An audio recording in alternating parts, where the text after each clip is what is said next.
this video is going to be a little bit different than normal, and it's because I'm going to talk a little bit about guitar playing.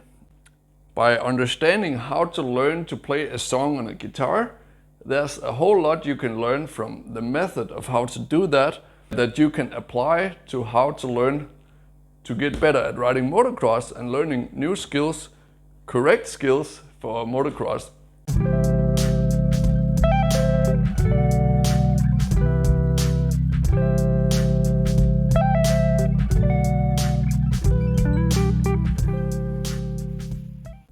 So I just thought I would do this video as a little bit of an untraditional video about how to learn new skills, especially in sports actually. So even though this is not a sport, to play guitar, there are some very similar principles.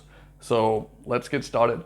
So the whole idea is, if you want to learn how to play a song correctly, you have to play slowly enough to play correctly. It makes a lot of sense, right? However, if you're riding dirt bikes, I see a lot of people, actually probably most people, especially most entry-level riders, they are just riding faster than what they can manage, and they're riding faster than they're able to focus on applying correct techniques. And then you can get away with it on a dirt bike without really noticing, because you maybe just think it's supposed to feel like that to ride out of control with bad technique all the time. Whereas on a guitar it's quite different. There's the benefit that you could actually hear very clearly that it sounds like crap when you make mistakes all the time. When you're playing too fast, it just sounds completely wrong. You can hear it immediately. Whereas on a dirt bike, you fishtail, lose balance on the bike, get into the wrong body position, pull the handlebars too hard, and just be like a squirrel out there and think, oh, that's what it's supposed to be like, without applying any techniques almost. As long as you not crash, you think, oh, it's probably okay. Like, that's how a lot of people ride and practice. Let me show you what it looks like on the guitar, and then imagine how you would do it on the bike. I'm gonna play an old Metallica song called Fade to Black, famous guitar riff. It sounds like this.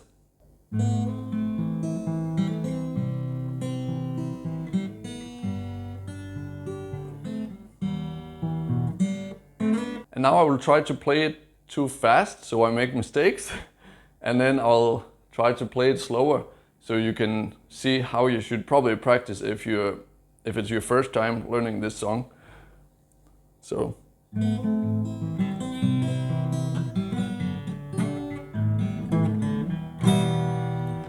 Okay, that I was stumbling all the time trying to play it too fast, and it didn't sound that good, right? So that would be the equivalent of just losing control on the bike all the time, being out of balance in the wrong body position, applying too much throttle, applying too much brake, at the wrong place at the track, missing your line all the time. That would be the equivalent of that, right?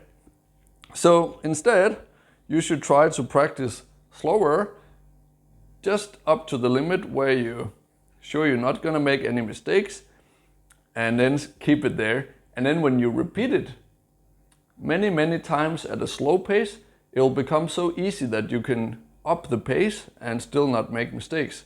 And then you can up your pace until you're somewhere around what would be considered the ideal pace, the ideal speed, where you are going close to the actual limits of what's possible or what's optimal for you and the track conditions. So let's try to play it again a bit slower now.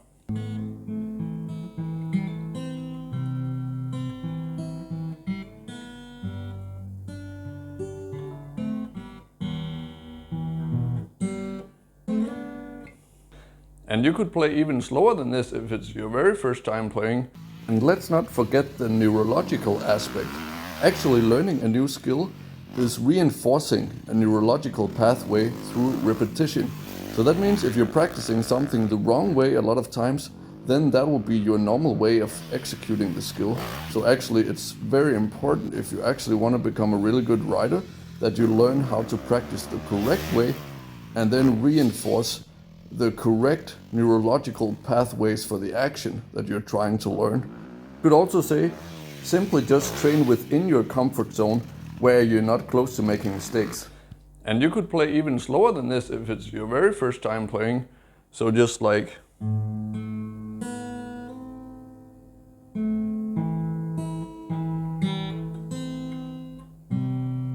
You get the point. Okay, so let me know in the comments if you think that was an interesting way to understand how fast you should go when you're training, because I think it is.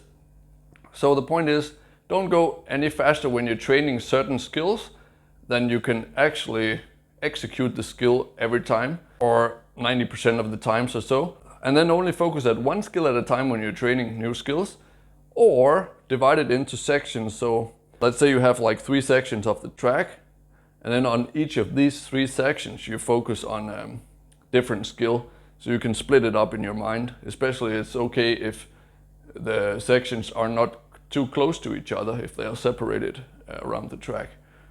Just a tip for training. Hope you liked it, and subscribe for more. Thank you for watching. If you want to learn more tools and techniques and habits that can improve your life quality and performance and well-being overall, please subscribe.